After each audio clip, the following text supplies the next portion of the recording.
Yeah, we're rolling. 1, 2.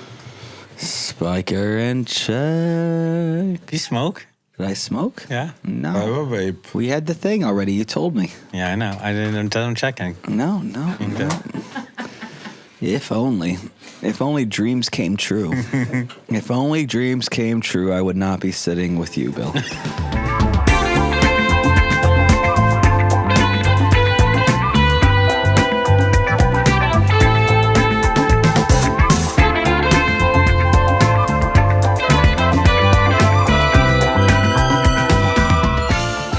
Welcome to Flirting with Friendship.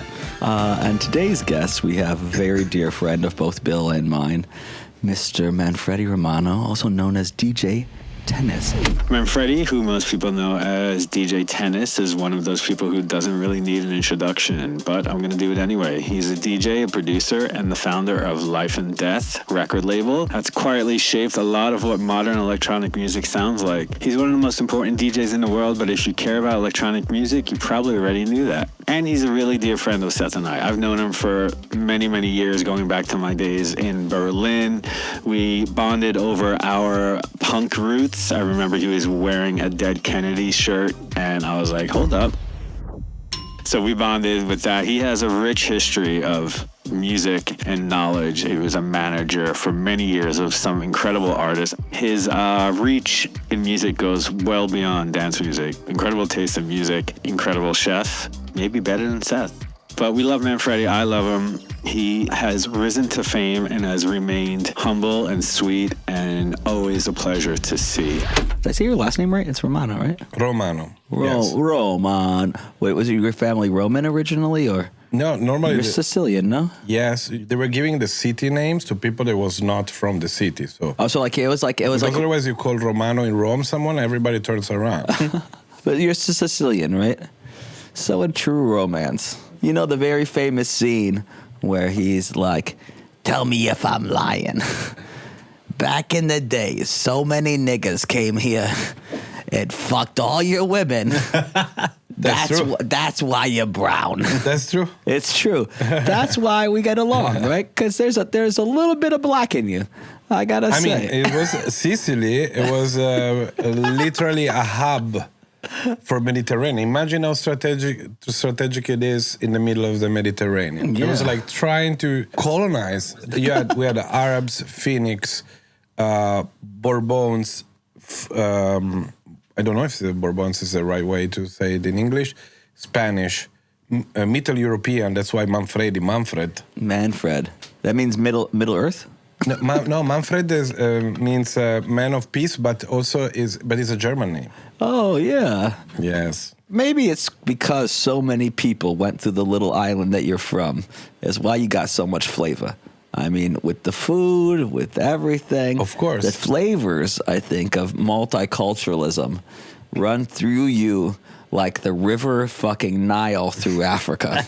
Right? It's just like, taste the rainbow of Manfredi's life. It's very complex genetics and very complex food culture. I mean, you're a complex guy. I mean, a man of so many talents, master of few. No, I'm joking. A man of many talents, master of few, probably, yes. You're a master of few. We're both masters of few. We can do many things, but we're really good at a few things, you know? But, I hope. Yeah. But, like, your career and your life, this thing is about friendship and catching up on people's lives and, you know, really digging deeper into it. We met so many years ago when you were throwing parties. You were a booking agent then. Yes. And doing Dissonance Fest. Dissonance is like, what was it? Yes, I was part of the booking team of Dissonance Festival. And before that, you were Black Flag's tour manager at some point. Shit, I didn't know that. Henry Rollins. Wow. Then I tour manage a lot of like disco bands, post-hardcore, post-punk bands from DC and from... It's American vibes, yeah. Unwound, Godspeed You Black Emperor. Wow. Yeah. We're proper punks, you know? Yeah. Kids today with their screamo and that real punk shit. Wait till you meet Henry Rollins. I met Henry Rollins one time, right? It's super funny. So we're at the Sheraton Hotel in Belgium. That one across from the airport hotel we've all stayed at. Oh my God, a million. yeah. Everyone knows Yeah, that hotel. I've got actually a sub-story of seeing loads of cum on the wall there, but we'll save that for another time. podcast. Yeah. People jerk off underneath the desk, by the way. If you have a black light, that's where it's weird. But we were Henry Rollins. So I come in after doing some festival and playing and whatever. We're out partying. There's like the breakfast, right? So we roll into the breakfast buffet. First person at the buffet. Always a dream, right? There is no greater pleasure, people, than rolling in to a breakfast buffet and you are the first person. It's like being the king of the castle. You're like, all of this for me.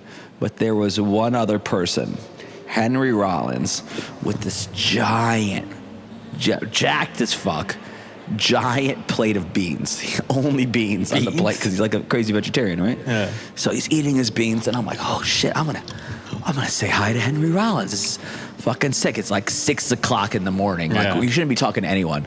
Actually, if you ever see someone that you fucking idolize at 6 o'clock in the morning, shut the fuck up. Which Henry Rollins really fascinated. So I go, hey, you're Henry Rollins, right? From the plate of beans, he just goes, yes. And just looked at me, and I was like, I'll leave you to the beans.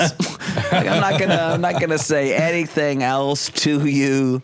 You fucking intellectual rock god. It was gonna be another. It's very. It's tough. Yes. Yeah. Tough.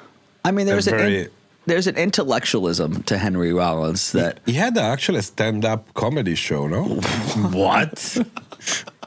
Henry Rollins? Yes, he had a stand-up. I don't know if it's a stand-up show. I'm not sure if it was comedy. If it was comedy, yeah.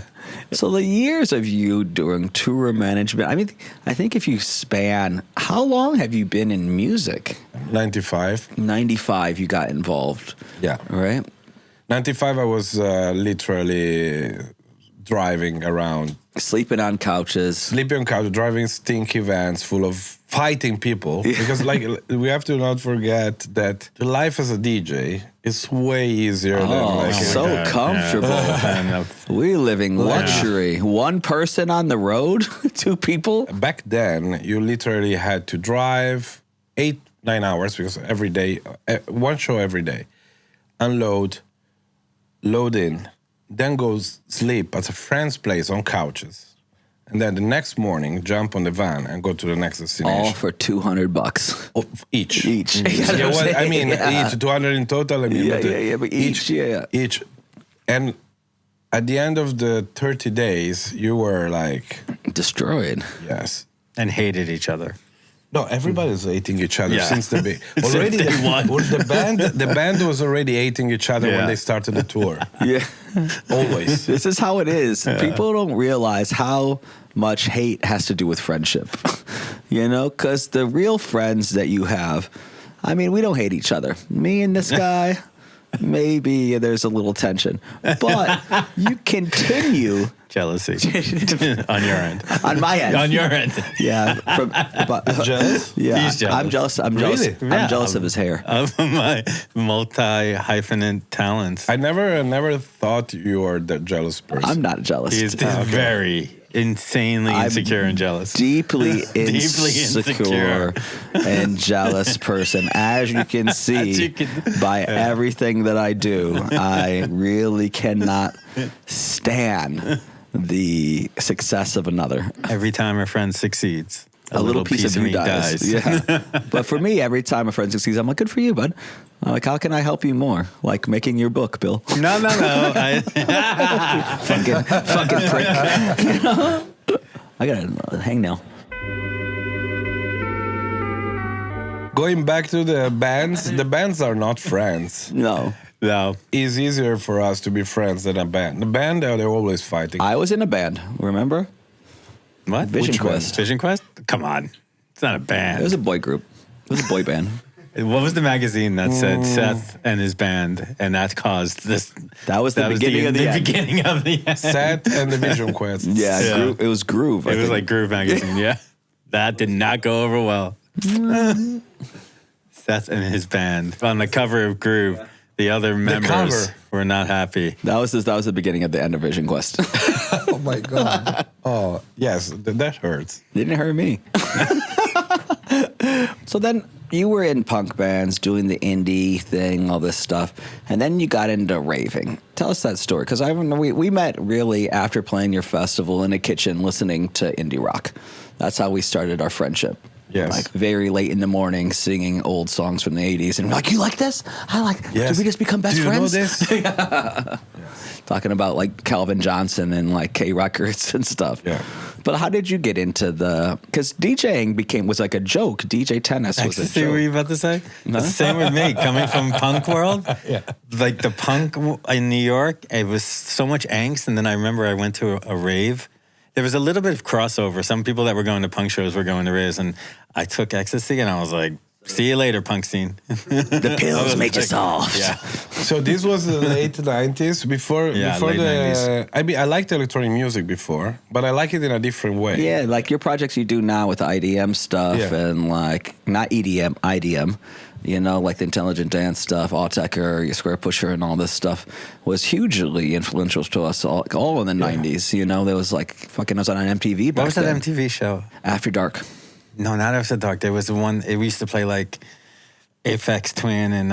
It was After Dark, wasn't it? It was called After Dark? I think it was After Dark. 120 minutes maybe? No, what was It it? was late at night. Yeah, it was late at night. Yeah, you could watch Plastic Man and like Aphex Twin. We had a sort of copy of MTV in Italy called Video Music.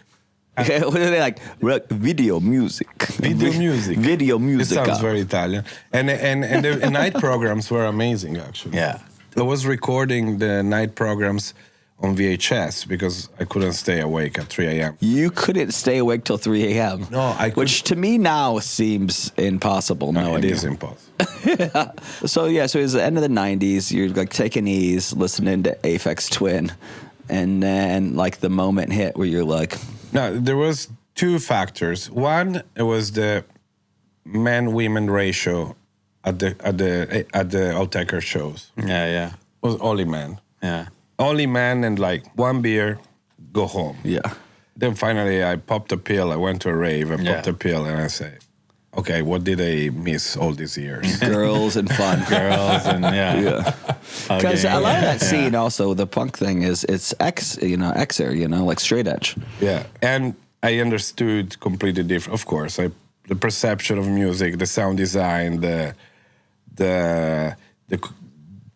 collect is where we're not at concerts anymore. We were like dancing to all the obvious things. And So much of it though is really evident, I think, in your music and your kind of persona. I mean, we were talking about this the other day about like creating some new idea of like this kind of representation of this.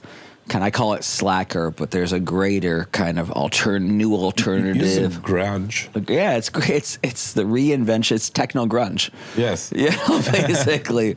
Because I was listening to rap and stuff before rap and like hip hop, but like DMX and shit, and like classic rock and like Jimi Hendrix, and then I like tripped and took a pill and I was just like, this is, and then the girl to guy ratio, I was like, what am I missing out on? What did you study? I went to school for graphic design. How long you worked in graphic design? I didn't work a day in actual graphic design. I was going for my bachelor's, but I had a professor tell me to quit because I was better at music, and I was like, hey, good idea, buddy. Did you finish university? Yes. What's your degree? 2 degrees. Computer science and geology. Fuck, this guy's a genius. Yeah. If you think about how he does it, it's because he's smarter than you. No, I'm joking. So much of your, I think, university helps inform so much of the rest of your life. No, of course. I mean, everybody says, there's a lot, especially now, college is useless. No, college is not useless. Because you meet also at least half of the people that is going to stick with you the the rest of your life. And also, you create ideas in that environment. 100%. Like without it, like, okay, we study, but also we need to have something fun to do. We kind of all met. We met when I was in college. We met shortly after college. And so much of that friendships that you keep your whole life are defined by that 19 to 25. Yeah. Those are the people you're with, you know? Yeah. People don't like, you know, I talk to young artists and stuff and da-da-da, and I'm always telling them, I'm like, look, guys, don't look at fucking old fucks like us trying to get on our labels and... just felt right. It just felt right. That's what I feel. That's what I feel about you asking for advice. It's not. So you didn't work one day of your life for what, like after you studied graphic design? Did you? No, but I would say that I do have like an eye for like aesthetic and design, and for sure. Even the way I've if you've been to my apartment in Berlin or wherever when I used to live, it was always just like designed. That's for sure. The fact that you study as a graphic designer helps you appreciate and also have a very much better looking place, house, because you take care of you care about aesthetics. 100%. We all live aesthetic lives. Yeah. Like in every part of our life, between collecting things to like being collecting things endlessly. Your whole life, right? Everywhere in the world. Never give away a piece of like anything. I remember once I dated a girl, and she's like, "One day you can get rid of all this junk," and I was like, "Junk." And I was like, that's the beginning of the end. I was like, how dare you call these collectibles junk? You know, like, you know how old that McDonald's toy is? Yeah. I remember your place in London. You had that great shelf. It was like a 3-story. Oh, it's like a diorama. It was perfect for putting. Yeah. Do you ever met my wife, my ex-wife? What? I'm divorced. I didn't know that. No. More or less, that's what happened with me. It was not the junk. She told me, when you stop working with kids, because I was organizing raves and parties, etc. When you stop working with kids and come back at 6 a.m., I say, that's the beginning of the end. Wow, yeah. You're like, you're like, could you tell me before? Like, could you tell me before we got back? You're like, babe, I just started working with kids. It keeps you young. I saw this statistics the other day that this London Research College or whatever came out with this big study that after like 15 years and 35,000 people, they found that listening to music between 119 and 130 BPMs extends your life or reduces your aging by like 20% or 6 years, right? So that's why you always see people who are into like dance music who look so young. You're like, it really does technically pickle your body, because it said something about the cardio heart rate. Wow. Like we're able to manage our heart rate better because of the tempo of the music, which then reverses aging. So how about that for that bitch, right? You're like, look at me now. Definitely, music makes you more happy, for sure. Actually, your current wife here, she was my friend before your wife. Absolutely. Yeah, she was the first person to book me in Miami. In Miami, yeah. What was the name of those parties, Pax? What, Pax? What? Plot. Where are you? Okay. Our friend Pilar. Pilar was part of her crew. That's right. Crazy artist who was friends with Pascal and them. Miranda, it's so funny how so much of the world that I think people enjoy today are really started by like small groups and friendships, right? Always a crew. All your entertainment comes from like 15 people. Yeah. Basically, in one way or another, you know? You think this has changed nowadays? Never. No. You think still? No, I think it's changed. I think we spoke about this, how I don't think there's so much of community and crews in this generation of artists. That's what I say. I try to tell kids to crew up. Yeah. The young kids, you know, all these Americans. I'm like, guys, you guys got everything there. Like, why are you trying to like be solo? You know? No matter how big is your crew, is important to crew up. It's the sharing of ideas. Yeah. I mean, even it's like kind of funny. Like, if you like are into Adam Curtis, you know, the film documentary maker, or you look at like a lot of the wars and everything in the world, it's kind of like a few different old men like fighting with each other. It's like this like toxic masculinity of old people, right? Who are from these old crews who are like, you said this to me in 76. I'm going to blow up your country 40 years later, right? It's so insane how these microcosms around the world and these little things end up changing so much, from politics to music to everything, you know? I mean, I bet you, I lost my train of thought, but it had something to do with Pablo Escobar.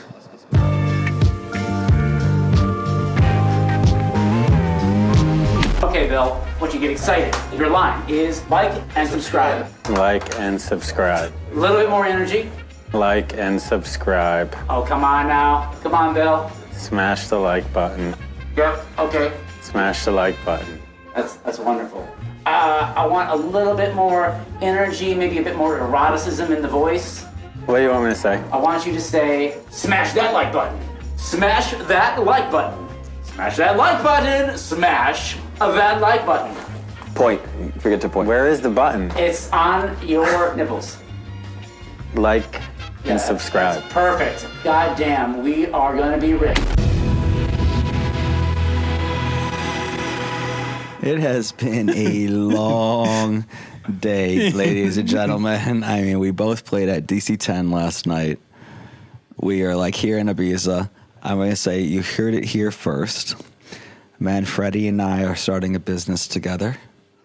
Oh, is this what are you announcing it? I'm going to announce it on the thing, yeah. I can't wait for this. This is exciting. We're starting a deli because we're both fat and we like to eat. Seth and Manny's Delicatessen. It was a big, a big meeting yesterday about the food. The food meeting was deep. The food meeting was deep. There was a lot of different opinions. It was the first time we've had a differentiating opinion, I think, ever. Yeah. I was like, no fucking pasta. No, he said no Italian. Yeah. He said no Italian. I was thinking, we we cannot do Philly cheesesteaks too. No, I don't want cheesesteaks either. I think we should do chopped cheeses. Chopped cheese. A chopped cheese is a better version of the cheesesteak. Will that hit here? It's like a burger and a cheesesteak It is. matched together. Yeah. But we're both food obsessed, right? But where did your food obsession start? I never asked you this because, for me, it's from my grandpa. Food's always been part of my family. I know your dad looks, and I guess is just like he. Is he the cook in your family? He's not the cook of the family, but he's the one that has a little bit more sophisticated taste. So I was doing a big deeper in researching, and it was also because he's the Sicilian one. Yeah. My mom is from near Milan. So. Okay. First of all, I grew up restaurants was a luxury. 100%. You're going to a restaurant once a month on a Sunday, and that was privilege. So the routine is cooking at home. Yeah. Also, my mom and my dad were so busy that every time I was picking up my sister from school, riding her home, and had to cook for her almost every day. Was it her? It's basically she was your testing ground to start to learn how to cook? Yes, pretty much. And since then, I never stopped cooking at home. I cook at home every day. I wish I could cook at home every day. I cook at home a lot for the kids and the family. Anytime I come home, it's also like a decompression I find from the road. It's a meditation process. Oh, God. Yeah. Chopping onions and carrots. You know what is very interesting about cooking? Is that it's one of the few left manual works. Yeah, I feel like food might not be taken over by AI. I feel like food is the one thing where the robotic, horrible, dystopian future that is coming for us closer and closer with every passing day. Cooking, you might still be able to be a chef in the future. Yes. It is a manual work. Yeah. And the few manual work that forces you to use both hands, have multiple senses. Yes, both sense of timing, sense of organization. Yeah. Taste, smell, feel. Yes, and then you have to taste, and then you have to deliver as well. Yeah. Similar to DJing. Without the taste. Yeah, but DJing doesn't involve as much as manual. No. Well, your hands and the scent, the timing, everything that you just said can go into a DJ set. Aside from chopping a proper. Is that kind of chopping things? There's a lot of overlap, I think, with food and of course, and DJing and music. I think both are acts of service, right? Yeah. I don't know about you, but my love language isn't words. Yeah. Like how I show love is by doing things for my partner, right? Yeah. I'm like, I can say really nice things, but I'm not giving you compliments every day, you know? But I'll do things all the time that show how much I love you. And I think like when you do music or if you're a chef or you work in hospitality, that act of service, that giving is something like the people who are really good at it, it's like an obsession, right? It's like I live to care for people in a way, to try to give experiences to people. Because like when you finish a good club set or you play and you're watching them be excited, it's the same to like cooking a meal and being like, taste.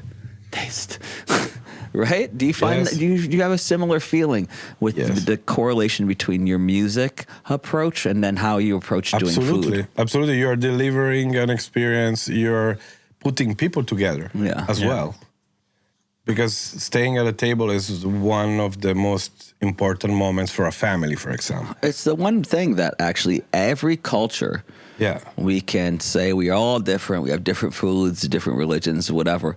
The one thing every one of us do, and that combines all of us, is sitting at a table with your family, friends, and eating food.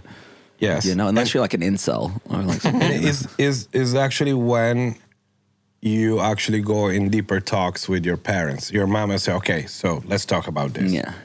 You're like, okay. I also find meals at home, when you invite someone into your home, or when you invite, are different from meals at the club. Like it's kind of like an after party compared to a relationship you have at a club.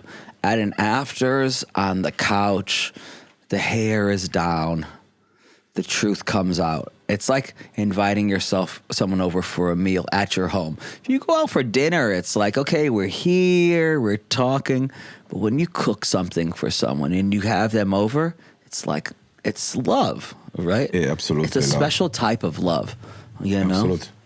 Bill, can you cook? I cook great. You know what? You haven't helped me cook? You haven't cooked me for a very long time. Living in Berlin made me a better cook because the I just options remember sucked. frozen pizzas. No. I was cooking a lot because coming from New York and having all those options and moving to Berlin, I needed to learn how to cook. It's been a long time since you cooked for me, since the Berlin days. Yeah, we used to make Mexican nights. And you're really good at Mexican. You were really good at Mexican. But since your old apartment in Berlin, I don't think you actually... You haven't been over to my place? I mean, you are actually the one dish I know Bill Patrick for. What? Your tuna salad. Oh, yeah, tuna salad. You are the tuna fucking king. You got to make a tuna sandwich at the deli. It's the Bill. Okay, perfect. If we have a tuna sandwich on the menu, it is the Bill Patrick. Nice. What is your Italian favorite dish to cook? My Italian? Gargiulo. Well, it's kind Gargiulo. Ah, yes, Gargiulo. Gargiulo. Where's that from? You know. Gargiulo is Naples, I think. Yes. You know, you taught me a really good dish, and I made it recently. I will never forget. It was I used, I think, rigatoni, maybe a penne with tomato sauce, capers, and canned tuna fish. Yes. Fucking incredible. That's a high school. I know, and black olives. Yes, that's a high school dish. Yes. It's kind of like a puttanesca almost. Yeah. You learn that at high school because it's cheap. Yeah. And canned tuna, onion, capers, and olives. And olives, yeah. Is there a name for that dish? Pasta col tonno is literally the high school standard. So Bill, basically you cook like a child. That's what he's saying. No, He's like the kids. It's so tasty. It's one meal in one dish. Oh. It's literally high school or college. I love that. So Munchie Town, right? You've been doing this now for how many years? 2 years. 2 years. I love it because actually when I grew up in Kalamazoo, there used to be this college, like a mart, right? Like it was called Munchie Mart. And the logo was almost the same. I always wanted to tell you about this because I was like, wow, Munchie Town should have like an online store, Munchie Mart. That's a great idea. That is a good idea. For the show, maybe we can sell this stuff on Munchie Mart. Not the show, but the restaurant, Munchie right? Mart, of course. You sell your barbecue sauce on there? Yeah. Right? I heard that your barbecue sauce has Coca-Cola in it. It has cocaine in it. Ah, okay. Neither. No, but I used to do a Coke roast. You ever do that before? No. You've done that for us in Berlin. Oh, like, it's incredible. Yeah. What is the Coke roast? Oh, it's so good. This is the easiest crowd pleaser for anyone who doesn't know how to fucking cook. It's so delicious, so easy. Set it and forget it. So you get a gammon of ham, stud it with cloves, right? Then in a pot, you fill the pot with Coca-Cola. Boil it in there till it starts to almost fall apart, right? Till it gets really soft.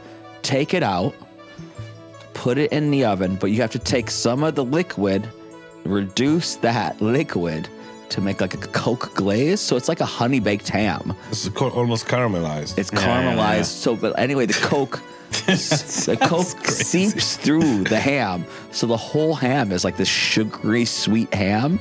And then you get this Coke glaze on it. It's just like, you know?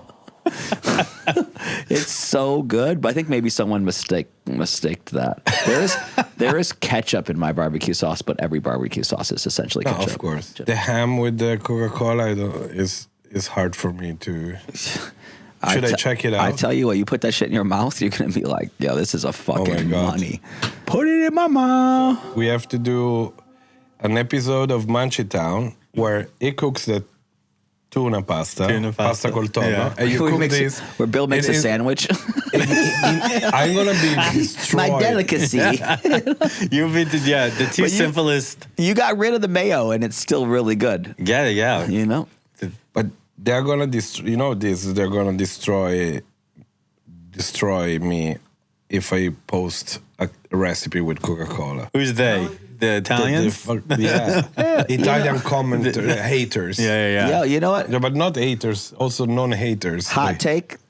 I also like pineapple on pizza. Oh, God. The right one. Well, It's pineapple sweet. pizza, It's sweetened bacon. But pineapple pizza, I kind of accept. Is a false. Italians like to make a drama out of pineapple of pizza. I They think like the to do fries on pizza makes much less sense. No, fries on pizza, no. It's good to do carbs over carbs over carbs. No. But pineapple pizza is kind of... Disgusting. It's delicious. I won't fuck with that. That's fine, though. But He has either the way, caramelized. I'm telling you, the Coke guys, all right, I never say a lie when it comes to food, you know, or just generally, not so much, you know. Okay.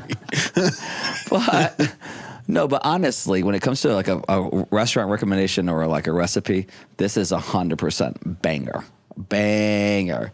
Like, no, you've had my Coke roast on Christmas. It's like, it's a holiday dish. It's a sharing holiday dish. You got 12 other dishes on. You want something to pick out. A little spicy mustard with that sweetness of the Coke roast. Also, root beer and Dr. Pepper is incredible. Oof. Instead, I like to do a Dr. Pepper and Fanta mix because you get some orange notes with the clove. Dr. Pepper and Fanta? Yeah. Holy shit. But it's for the flavor profiles for the ham. Flavor profiles. Yeah, Wow. you get sugar and orange. Then you get you can get the doctor, and then you know, you guys think it's crazy. Then you put it in your mouth, and you're like, "Fuck my life." I think Manfredi, you're gonna have to try it. I want him to. It's a white test trash. it, That's what I'm saying. yeah. We should do a Munchie Town episode where we cook this. It's gonna break the internet. No one did that before because now online you see the recipes of. Oh, I do a cacio e pepe and another cacio e pepe. There's millions of cacio e pepe. The only problem with it, you gotta cook it for like 4 hours. It takes a while. That's called editing. Yeah, but I mean, it's just it's editing. post-edit. You don't have to. Yeah. We could just sit there. Sit there for 4 hours. Just rolling. like this. Be rolling like. This better be fucking I'm like, good. it's coming, guys. Trust me. You want to make it one special at the deli? Oh, I could be a special Oh, sometimes. yeah, special. Interesting. Yeah, I mean, it's one of those things. Coke roast? That actually would be good for like leftover sandwiches. Make a nice sandwich out of that. Yeah. It's like this. It's basically sweet pulled pork. You know, it's like everything that you need in there. You don't add brown sugar or any of that stuff. It's just, it's ideal. So candy sweet. You know, like Chinese candied beef. Yes. It's got that vibe, but with pork, and it's just Coca-Cola, the Black Doctor, as some people call it. That's some people. El Negro Medi-Cal. Is that how you say doctor? I think so. So in other things in life, what do you got going on these days, Manfred? Besides, you got your 2 restaurants in Mexico, you've got the Label, you've got Munchie Town. I always say you can't do this is because you don't have kids. You have so much nice stuff. Like as someone with kids, that every time I see you with a new gadget, this is where the jealousy kicks in. A little piece of me dies. I'm like, where'd you get that nice camera? He's like, oh, you mean these 10? I'm like, can you imagine having just having? But that's my ADHD kicking in, like about collecting and piling up stuff and research. Like, what was your first collection? When I was a kid, I collected rocks. Rocks. Oh, rocks was a big thing. I was rocks, deep minerals. Remember, like when that rock machine came out that polished the rocks? I asked every year for Christmas. I was like, I just want the rock polisher. What is that? You don't remember the rock polisher? Yeah, you made rock polish. Really? Yeah, it was like this machine. It's like a tumbler, and you put your rocks in there, and they came out like super shiny. Wow. Yes. Yeah. But I tell you, if you buy it, you use it once and you leave Yeah, it that's what in happened. Yeah. I think my parents got rid of it because of the sound. It's just like all the time. You're like, my rocks are coming. My rocks are coming. But minerals and rocks was my first. That was the first obsession. And then it was sports cards. I was deep into sports cards. Big on baseball cards. That's a very American thing, especially baseball, no? Yeah, baseball was big card collecting. Basketball too, like in the 90s. But I see on auctions like baseball millions card of dollars. Of there's like I think amazing is baseball. It the Ty Cobb one is the most expensive? What's the most famous baseball player of Babe Ruth? Babe Ruth. But I think the Ty Cobb one is the most expensive baseball card. No, it's Hornus Wagner. Hornus Wagner. Yeah. How do you know? Because I grew up in America. It's baseball. Hornus Wagner car, yeah. Who the fuck is Horace Wagner? Was that like the old first ass card? from like 1905 or something? Yeah. It was like one of the first cards. It's like the famous first kind of like card. But the thing that's valuable now is the Pokemon cards. These things are like crazy. Labubus. Labubu. Who's that? That's like the Labubu. It's like that little alien, like I know. Can we throw the Labubu in the mix? Is the Manfredi, do this. There it goes. There's the Labubu. That's the Labubu right there. All right. She gifted me a Labubu. I have no idea what it was. Until like 2 weeks ago, I was playing Morocco. A 10-year-old was like, "You got one?" No, and a girl in the booth. She literally, when I was playing, she take the Labubu out of my bag and she started walking away. Whoa! And the security guy said, "I caught her stealing your Labubu." I say, "What? Stealing your Labubu? What is a Labubu?" This, you had it on your bag. The girl stole your Labubu. And I said, do you know the name of these things? I said, my kids are freaking out about it. Oh, yeah, I know that. Can you throw it? There we go. Yes. This looks like Where the Wild Things Yeah, a little bit. Right? It's got similar. What nationality? Where's this come from? I think China. They have them. I saw them at the China shop it yesterday. China? It looks Asian. Yes. Yeah. There is definitely A camera and a microphone. And something to do with recording Satan. everything. This is somehow satanic. What was that stupid doll back in the 80s and 90s? Cabbage Patch Kids, and then the Thai. What was those other ones? What? Beanie Babies. Beanie Babies were a thing. The little ponies? No. My Little Ponies. I collected them. Oh man! Wow. What we have in our collection, we have the trolls, You get like a zoom on that. I collect synthesizers now. She collects Cabbage Patch. I think all three of us are Garbage Pail Cat. Garbage Pail Kids. That's like all Those three of are us could have great. been easy. Like, what were we talking about before this though? Collecting. I don't know. I mean, this is just a wandering conversation with friends. it's great. So this is like one of my favorite episodes. 'cause Actually, it's just I've never flowing felt through. so free. I know. To just like I was just picking my nose for like 2 minutes on camera because I'm like hanging out with the boys. He just suggested to an Italian to cook a ham in Coca-Cola. That's how comfortable That's he is. one of my collection things. Retro tech. Retro tech. Retro tech. Wow, that's a good one though. Some cheesy DJ is going to use Because that. I used to have it. You you feel immortal when you get the things you want when you were a kid. Lucas, did you used to have one of these? No, I had a banana. He has the sliding Nokia banana, which is a superior design. You're really into vintage tech. I have a question. How many storages you have? 2. Only 2? You have storages? I have one. How many? Too many. I have storages everywhere in the world. I had a storage in Reno for a while. Yeah, for Burning Man, for sure. Yeah, everyone had that. Mine got recollected. Because Yeah, my yeah. friends said, what you have? Like, there's a bills of storage in Reno. Yeah. Oh my God! So, like, coming up, what do you have going on? You're working on a new album, Yes, I've been working since pandemic on... like 2 albums. You just had the project with the IDM stuff, the Yeah. live. Did that get released? It's getting By the way? released finally.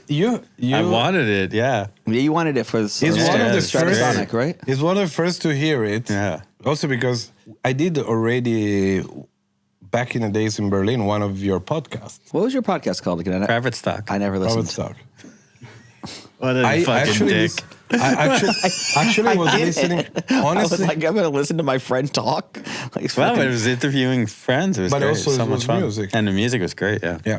Bill has you do have superior taste, Bill. Thank you. No, he's a great radio.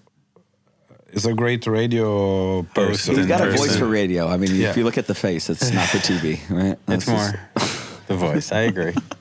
Fucking potato. Actually, now it's more for TV now than probably back in the days. Yeah, definitely. He got better looking with somehow. Did with, you see my Times piece? Somehow, I did see your Oh times. my I didn't God. read it, but I saw it. No, Came, it wasn't a reading. It was a video. Oh no, Yeah, it came yeah. up on my Google thing. Actually, I was really. Wow. I All said, right. "Look at him promoting our book." That's the getting Times this. UK. You haven't made a book yet. I'm working on it, That's by the way. Oh, okay, cool. So tell us about it. It's a recipe book. Oh yeah, that's about time for sure. I tell you what, that Coke roast is going to end up in there. And exactly is actually the book of making recipes like things that are not normal recipes. So that's the, Idiot proof, more but or less. I want to go back like to the album just a second Yeah. because he is one of the first person I thought when I made during pandemic. I was stuck in San Martin, which was a great place to be stuck. Honestly, it was probably because they told me like either you go back to Miami, I couldn't with Italian passport, or you go back to Amsterdam. And I called Danny Days. They said, don't come here. So stuck, and I started making these breakbeat, drum and bassy beats because I couldn't listen to 4/4 Yeah. at all. I was like, oh my god, No, I can't. when the pandemic came, I didn't listen to music for I think about 4 or 5. Any music? I listened to music, just not dance No, music. no dance No, music. I was like, this isn't. I was listening to a lot more music. so actually. happy not to be in clubs. And he's one of the few, and I listened to Private Stock. Yeah. And I was taking notes because for me is Wow, I love that. yeah.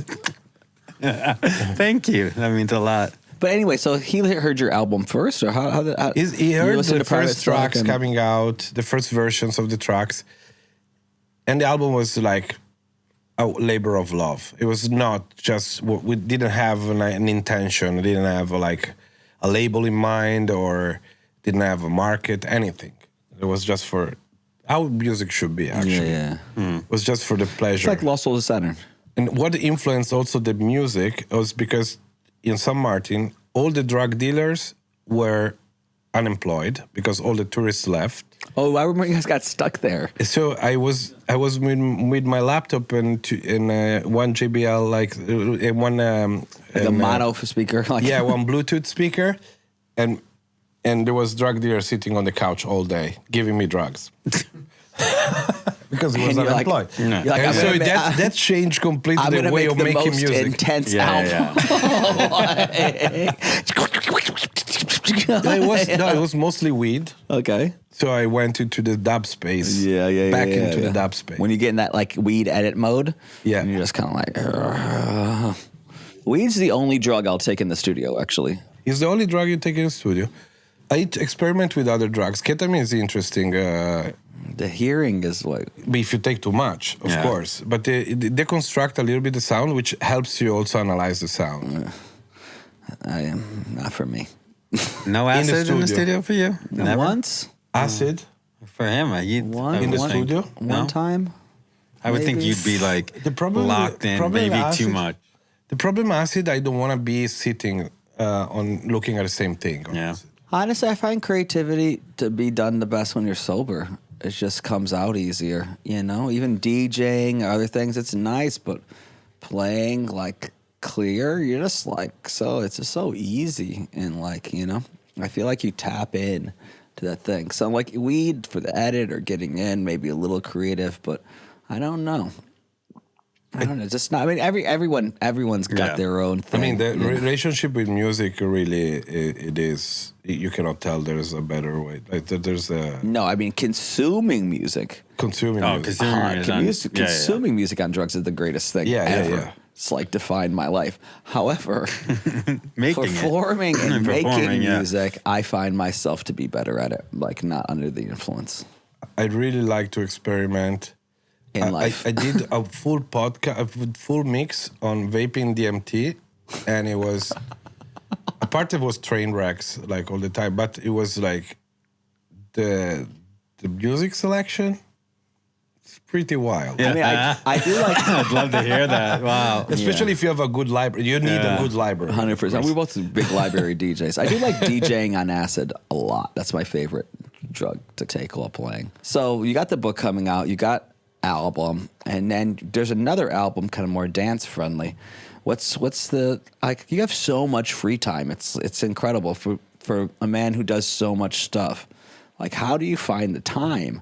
Is for me, for my mental health, I need to spend time doing creative stuff in general. Yeah, creative probably is the wrong. I need processes like that are like making music, adjusting or fixing a bicycle, or cooking. I find that for the creative process too. You need time to do nothing or to do other things to feel the creativity. Like my studio's in New York. I'll go for these like walks around the neighborhood, and then to be able to come back and like start like, you know, like I'm like, okay, I've run out of ideas. I need to program some more. And then I'll go like hang out with a crackhead for a little bit, like in the underground, and just observe them. And I'm like, eureka, you know, like. But something about the creative process, and I think in cooking, it's just like this letting the mind wander, right? It's like that David Lynch kind of thing, where like once you like free yourself from the mind, you can start to pick these little idea box up in so many different places. And I think traveling and living like this aesthetic life, so much creativity comes from such small different things. Are you kind of the same in that way? Yes, I think creative process, first of all, is a non-thinking process. Yeah. Also, especially if you master techniques of doing some some things. If you actually know how to do it. Yeah, you need to know how to do it, yes. Exactly. But once you know how to do it, it's like when like crazy guitarists, you sometimes see musicians, you gotta let go. Yeah. They're kind of crazy, and they do it like because they don't think anymore. Yeah. The more you think, the more you make mistakes. It's fucked. I was telling that to some kids the other day. I was in Sonar, and Chase West and some other kids were there, and we're talking or whatever. And I was like, guys, it's not that complicated. Just stop thinking about it. And they're like, and I'm like, look, just don't think about it. Like, don't think about it, and everything works. It's about the mastering of the skill that allows you. It's like a painter. At the first, it's very detailed, and then the later down the line, it's just like, here's a couple lines, a slop. It's very academic when you're learning something, you're doing by the book, etc. Until then when you learn a master technique, you're. Speaking of masters, who are your favorite chefs in the world? Because I know you turned me on to what right now is my favorite restaurant in the world, Les Enfants, Marché de Rouge. the incredible Michael Grossman. Michael, I would love to have you on the show at some point because you fucking It's amazing. What he's doing right now is incredible. He's opening Biarritz now. Yeah, I heard about that. That's like on the corner of, it's on the border of somewhere else. Yeah, it's a border between France and Spain. Yeah. Best chef? I'm not a chef. Well, best to stat. What is fulfilling you in terms of food right now? Where do you go where you're like, this is a must? Les Enfants du Marché is one of my favorite places. Nudo here, do you like Nudo? I really like Nudo, but also because it's the environment and, the vibe, the people. Right? But friendships. also it's the people. Yes. For me, a restaurant is about, the vibe is about the people who makes the food for you. It's a little bit like with music. It's the same thing. It's the same people, actually. It's all little crews. Yeah. But where else is exciting you? I really like smaller, not really popular restaurants. There is regions that I really love, like around Turin, for example. Oh, Torino is incredible for food. Great food. Freddie, I hate to do this, but I think we have to wrap it up We because do. you have a flight. Oh, really? But I just wanted to say thank you so much for coming on. We're just meandering around conversation. I could go for another 2 hours. Yeah, we easy. could. I mean, we literally So many can things. talk for Especially days. after sleeping only 1 hour this morning, I feel like super It's so funny 'cause- comfortable, relaxed. Like you and I, and actually all of us are like the type of people who can be out partying for 2 or 3 days, look exactly the same, and people are like, "Oh, hey, great to see you. You look great," and you're just like in your mind, you're just like, "Motherfucker, I can barely walk." But let me tell you something. PPP, PPP. What's PPP? professional party people. That's us. Yeah. Wow. So on Wow. that note, yeah. and probably 100 years of partying between the three of us, we will Close, yeah. wish you adieu, and till Seth and Manny's opens up or another place around the world. I'll see you in a couple days somewhere. Yes. I love you, man. Thanks for I coming love on. you. Love you. I love you. That was a lot of fun. Thank you so much. Yeah, Nice. Family. Thank Flirting you. with friendship. Flirting with Friendship is produced by executive producers Nikita Stanley, Jesse Rogg, Craig Pettigrew, and Seth Troxler. Seth is an EP? What is going on here? Their co-executive producer is Lee Adams. Aaron Kulik is our live production director. He's also a VFX and motion graphics supervisor. Our director of photography is Lucas Strebel. Yes, we filmed this. You can go watch it on YouTube. Which brings me to Veronica Gessa, our incredible set designer, also known as Moki Baby or Moki. Check her work out. It's really incredible. Again, watch it on YouTube. Our editor is Tyler Christie. Our sound design and original composition is by Jasper Van Dyke. Seth was our music supervisor. Wait a second. No, he's not. I'm pretty sure I was. Not sure why Seth is getting all these credits. Anyways, who else? Our camera operator is Joseph Holton, a.k.a. NYX. A lot of nicknames here. Our camera assistant is Jake. I don't know Jake's last name. Sorry about that, Jake. It's Jake Smith. Our production sound mixer is Joel Yule. And last but not least, big thank you to our team at Kizzy Music for all of our additional music and to TV Store Paris for their help in our set design. That is it. I'm out of here. Bye. Yo, is this still on? If you're still listening, you either really like this show or your AirPods are somewhere in a washing machine. Either way, thanks for sticking around. That was Flirting with Friendship, and we're doing this again week after next on Tuesday and every other Tuesday after that, unless the grid collapses or Seth forgets what day it is. Once again, this was a Stratasonic production. Yes, somehow this is professional. And I'm legally obligated to tell you to follow us on all social media platforms at Flirting with Friendship. Watch the video podcast on YouTube, subscribe, leave a review, rate the show, and send it to someone else. Remember, be good to your friends. And if you can't be, well, call us and tell us why. 866-608-BFFS. Seriously, we have a phone number. Bye.